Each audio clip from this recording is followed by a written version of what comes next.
कोण म्हणतो की भारतात विशेषतः महाराष्ट्रात विदेशी भाज्या पिकू शकत नाही असं म्हणणाऱ्यांना बुलढाण्याचा एका अभिनेता जो आता शेतकरी झाला आहे त्याने चांगलंच उत्तर दिलं आहे।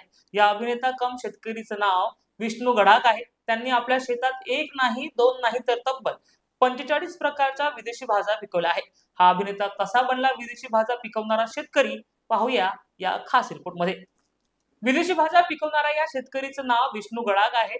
पदवीपर्यंत शिक्षण घेऊन 4 ते 5 चित्रपटात काम केले।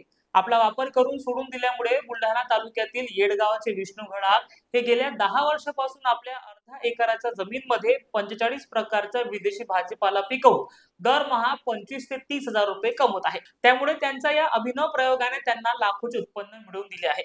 जिल्ह्यात त्यांची एक वेगळी ओळख निर्माण झाली आहे। त्यामुळे आता फॉरेनची भाजी खायची असल्यास विदेशात कशाला जायचं, ती तर बुलढाणा तालुक्यातही सहज उपलब्ध होईल असं आता बुलढाणाकर म्हणताय। मी येळगाव येथील शेतकरी विष्णू श्रीराम गडाख। माझ्याकडे अर्धा एकर शेती आहे आणि मी 10 वर्षापासून देशी विदेशी आणि नाविन्यपूर्ण भाज्या पिकवत असतो। यामध्ये मी 45 प्रकारच्या वेगवेगळ्या भाज्या लावलेल्या आहे। थोड्या थोड्या क्षेत्रामध्ये या भाज्यांची मी लागवड करत असतो आणि या सर्व भाज्या स्वतः पिकवणे आणि स्वतः विकणे या पद्धतीने मी बुलढाणा येथे विकतो आणि बाहेर सुद्धा माल पाठवत असतो। येडगाव येथील विष्णू गडाख यांचे पर्यंत शिक्षण पूर्ण होऊन ते 4 ते 5 चित्रपटात त्यांनी काम केलं आहे। त्याचा मोबदला पाहिजे तसा मिळत नसल्याने गडाख यांनी आपल्याकडील अर्धा एकर शेतात भाजीपाला शेती करणे पसंत केले। शेती भाजीपाला घेत असताना अनेकदा भावात होणारी घसरण बघता कर्जाचा बोजा वाढू लागला। त्यांनी देशी भाजीपाला शेतीला विदेशी भाजीपाल्याची जोड देण्याचा 10 वर्षापूर्वी घेतलेला निर्णय आज लाख मोलाच्या उत्पन्नाचा स्रोत त्यांचा बनला आहे। आज त्यांचा अर्धा एकर शेतात देशी भाज्यासह विदेशी शलगम, lollo rossa, lettuce, iceberg lettuce, yellow zucchini, green zucchini, baby corn, cauliflower, orange cauliflower, fennel पोक सारख्या 45 विदेशी भाज्या पिकत आहेत। विष्णूंनी विदेशी भाज्या तर पिकवल्या, मात्र त्यातील अनेक भाज्या विविध आजारांवर गुणकारी आहे हे पटवून देण्यासाठी गुगलवरून माहिती पत्र डाउनलोड करत ग्राहकांना आकर्षित सुद्धा करण्याचा प्रयत्न त्यांनी केला। एवढंच नाही तर मोठ्या प्रमाणात उत्पन्न झाल्यास ते त्याला एक्सपोर्ट सुद्धा करतात। सध्या हा एक्सपोर्ट फक्त पुणे आणि संभाजीनगर पर्यंत जरी मर्यादित असला तरी भविष्यात विदेशात भाज्या पाठवण्याची त्यांची इच्छा आहे।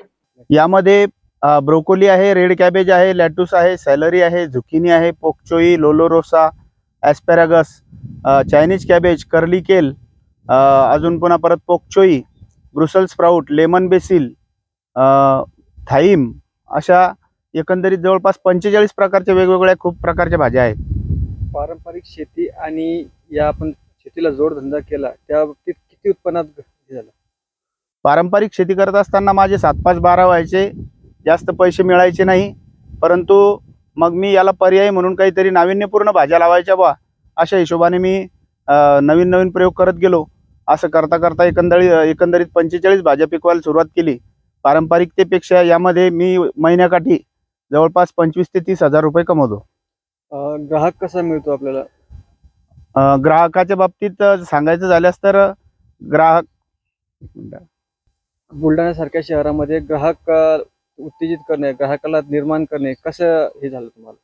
ग्राहक निर्माण करत असताना मी सुरुवातीला 3 वर्ष लॉसमध्ये गेलो। सुरुवातीला पहिले ग्राहक या भाज्यांना कुतूहलाने पाहायचे आणि घ्यायचे नाही।